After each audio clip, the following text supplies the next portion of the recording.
नमस्कार दोस्तों, कैसे हैं आप लोग। दोस्तों आज की वीडियो में हम लोग डिस्कस करेंगे सेक्शन 82 और 83 प्रोक्लेमेशन एंड अटैचमेंट। अब प्रोक्लेमेशन को अगर मैं सीधी सादा भाषा में बोलूँ तो एक तरीके की घोषणा मान के चलो आप, घोषणा।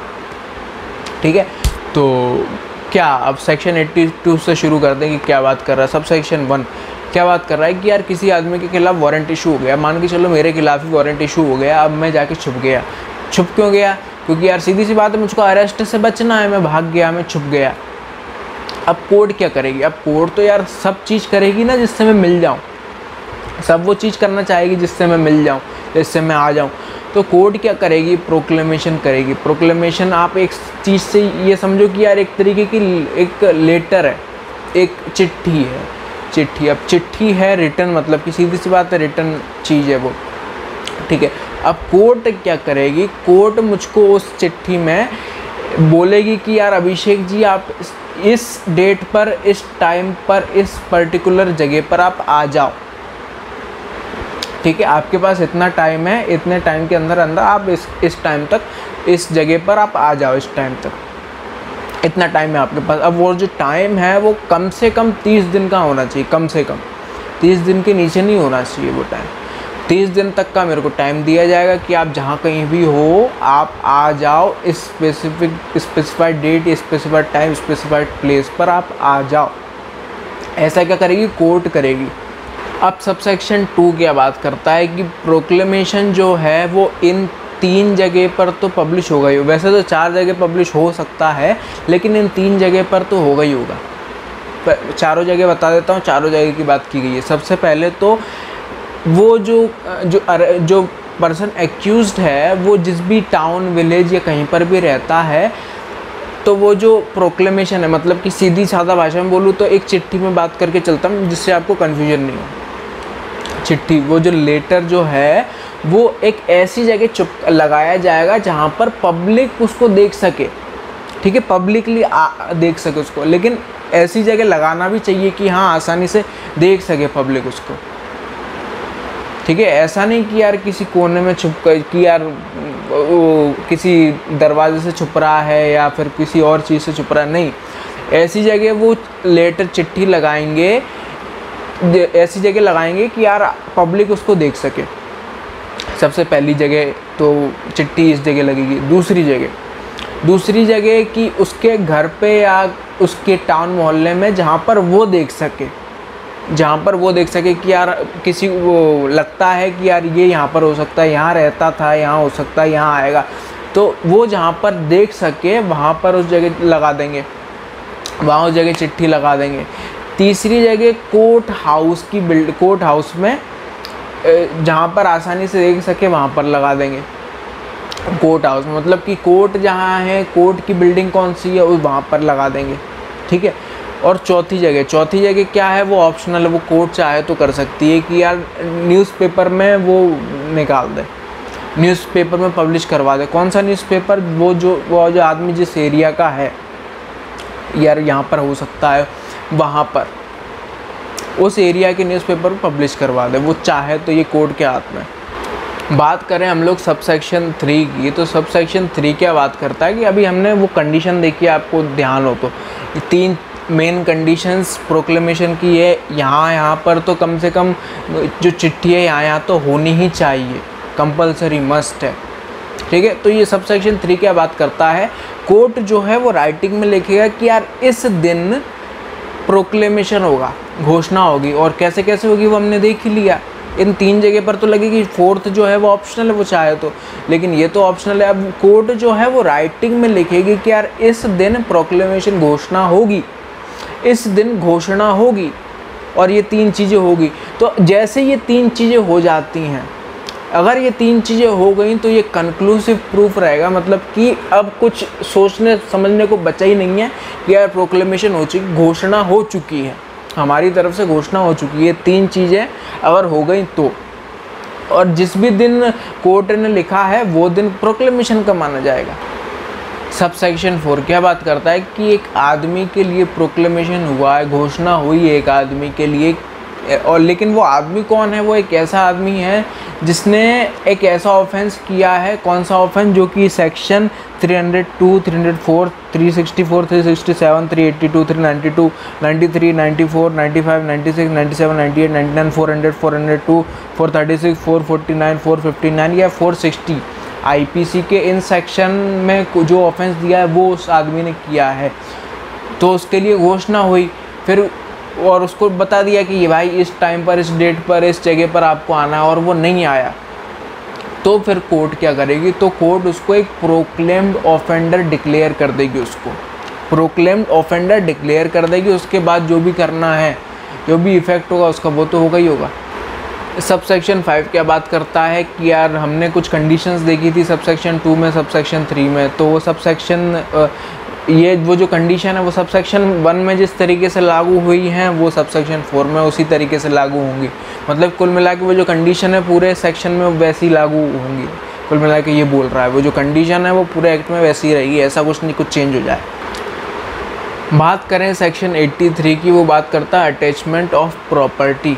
अब अटैचमेंट ऑफ प्रॉपर्टी का क्या मतलब? देखो क्या होता है ना, सिविल सीपीसी में हम देखेंगे कि कोई भी आदमी जो पैसे नहीं दे रहा, तो वहाँ पर क्या होगा, वहाँ पर जो पुलिस है वो प्रॉपर्टी अटैच कर देगी, उस आदमी की प्रॉपर्टी अटैच कर देगी, जिससे जो पैसे वैसे लेने देने जो भी करना है वो उससे कर सके। प्रॉपर्टी लेना मतलब कि आप एक तरीके से वो समझो कि यार ले लेती, मतलब अब वो जो प्रॉपर्टी वो कोर्ट की हो जाती है।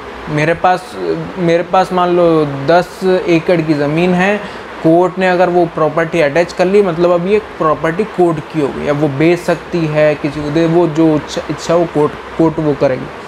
तो ये था अटैचमेंट। अब सब सेक्शन 1 देखते हैं। सब सेक्शन 1 क्या बात करता है कि कोर्ट ने प्रोक्लेमेशन निकाल दिया, घोषणा कर दिया, उसके बाद कभी भी घोषणा करने के तुरंत बाद वो कभी भी वो चाहे तो, अब वो क्यों चाह रही है पहले तो उसको राइटिंग में लिखना पड़ेगा, उसका रीज़न वो क्यों चाह रही है। वो कभी भी चाहे तो प्रॉपर्टी अटैच करवा सकती है उस आदमी की, जो भी आदमी वो एब्सकॉन्ड हुआ है, मतलब फ़रार हुआ है, उस आदमी की प्रॉपर्टी कभी भी वो कोर्ट अटैच करवा सकती है, कभी भी। ठीक है, क्लियर है? कभी भी जब भी वो चाहे तब वो अटैच करवा सकती। अब बात ये है कि अगर कोर्ट के पास ऐसी खबर आती या उसको ऐसा लगता है कि, क्या लगता है उसको, 2 चीज़ें।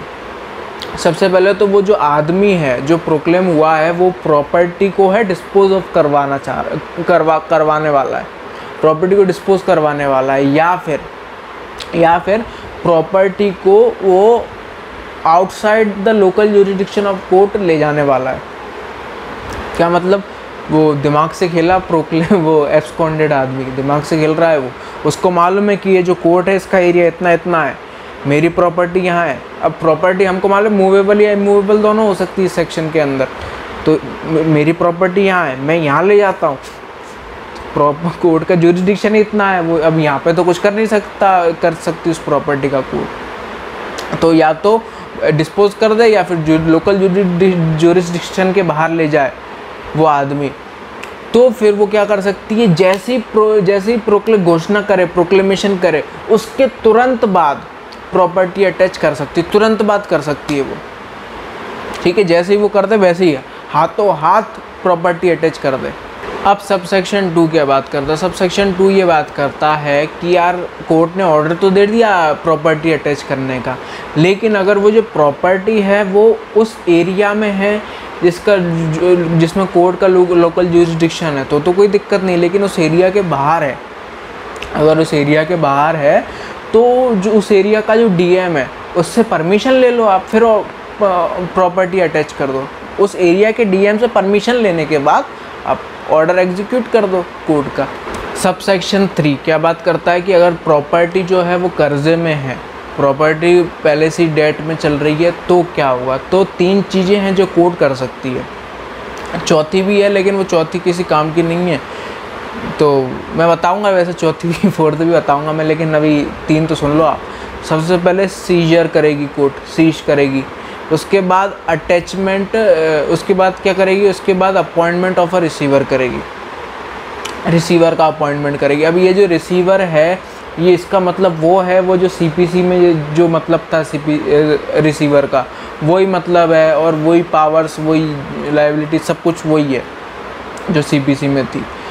तो सबसे पहले क्या करेगी, सीजर करेगी, उसके बाद क्या करेगी, रिसीवर का अपॉइंटमेंट करेगी। तीसरा क्या है कि अगर वो जो प्रॉपर्टी किसी इंसान को मिलने वाली थी, जो उसका हकदार था, उसको मिलने वाली थी, तो उसको मिलने से रोकेगी कोर्ट, या फिर उसने किसी और आदमी को बोल दिया कि भाई तू ले ले, ठीक है, तो मतलब कि प्रॉपर्टी किसी को देने नहीं देगी कोर्ट, वो किसी को डिलीवरी, उस प्रॉपर्टी की डिलीवरी देना वो प्रोहिबिट करेगी कोर्ट।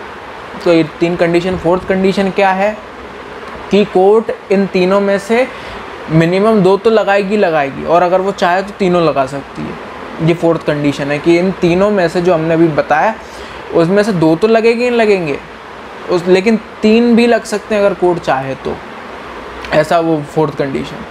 सबसेक्शन 4 बात करता है इमूवेबल प्रॉपर्टी के अटैचमेंट की। इमूवेबल प्रॉपर्टी का अटैचमेंट कैसे होगा, तो 2 केसेस हैं। सबसे पहले तो एक ऐसी लैंड है जो कि रिवेन्यू दे रही है स्टेट गवर्नमेंट को रिवेन्यू दे रही है, तो उस लैंड का अटैचमेंट कैसे होगा, कलेक्टर करवाएगा। जो भी इस एरिया का कलेक्टर होगा जहाँ पर लैंड सिचुएटेड है, वहाँ वो कलेक्टर करवाएगा अटैचमेंट। और बाकी के सारे केसेस में 4 कंडीशन हैं, जिसमें से मैं 3 आपको बताऊंगा, फोर्थ वही वो वाली है, ठीक है। तो सबसे पहला पोजीशन ले लेगी कोर्ट, ठीक है। दूसरा कंडीशन रिसीवर को अपॉइंट कर देगी, ठीक है। तीसरी चीज़ कि अगर डिलीवरी हो जाती है प्रोक्लेम्ड पर्सन को, या उस आदमी के बिहाफ पर, प्रोक्लेम्ड पर्सन को डिलीवरी हो जाती है, तो वो जो रेंट जाएगा वो रेंट प्रोहिबिट कर देगी, समझ रहे हो, रेंट प्रोहिबिट करेगी, रेंट नहीं लेने देगी, रेंट नहीं आएगा। तो ये 3। अब फोर्थ कंडीशन ये बोलती है कि यार कोर्ट जो है वो ये 2 भी लगा सकती है, 3 भी लगा सकती है, लेकिन मिनिमम 2 तो लगानी पड़ेगी, ऐसा कोर्ट बोलती। मैं नहीं बोल रहा, मेरा कुछ लेना देना नहीं इसमें, तो ऐसा कोर्ट बोल रही है। कब, इमूवेबल प्रॉपर्टी के टाइम पर। सब सेक्शन 5 क्या बात करता है कि जो प्रॉपर्टी है वो लाइव स्टॉक या फिर एक पेरिशेबल नेचर की, लाइव स्टॉक मतलब कि जो फार्म एनिमल्स होते हैं, जैसे कि चिकन, काऊ, जो भी फार्म एनिमल्स होते हैं वो, या फिर एक ऐसी चीज़ जो कि पेरिशेबल नेचर की, ख़राब हो सकती है, टमाटर, आलू, या जो भी चीज़ जो आप मान के ख़राब हो सकती है, जो उस टाइम पर कोर्ट क्या करेगी, उस टाइम पर कोर्ट चाहे तो इमीडिएट सेल करवा सकती है उस प्रॉपर्टी की, इमीडिएट तुरंत करवा दे वो। और फिर सीधी सी बात है, कोर्ट करवा रही है तो जो भी कुछ होगा वो कोर्ट के आदेश अनुसार होगा। जो भी कोर्ट चाहे कि यार इस आदमी को देना है, इस जगह करना है, जो भी वो चाहे वो उसके कोर्ट के ऑर्डर्स के अंदर होगा। सब सेक्शन 6 बात करता है कि जो रिसीवर अपॉइंट हुआ है उसकी पावर्स, ड्यूटीज़, लायबिलिटीज़ वैसी ही रहेंगी जैसी सीपीसी, सिविल प्रोसीजर कोड में है, वही सेम टू सेम इसमें भी वही चीज़ यहाँ पर रहेगी। तो दोस्तों ये था 82, 83। उम्मीद करता हूँ आपको समझ में आया होगा। फिर मिलेंगे किसी नई वीडियो के साथ, तब तक के लिए थैंक यू वेरी मच।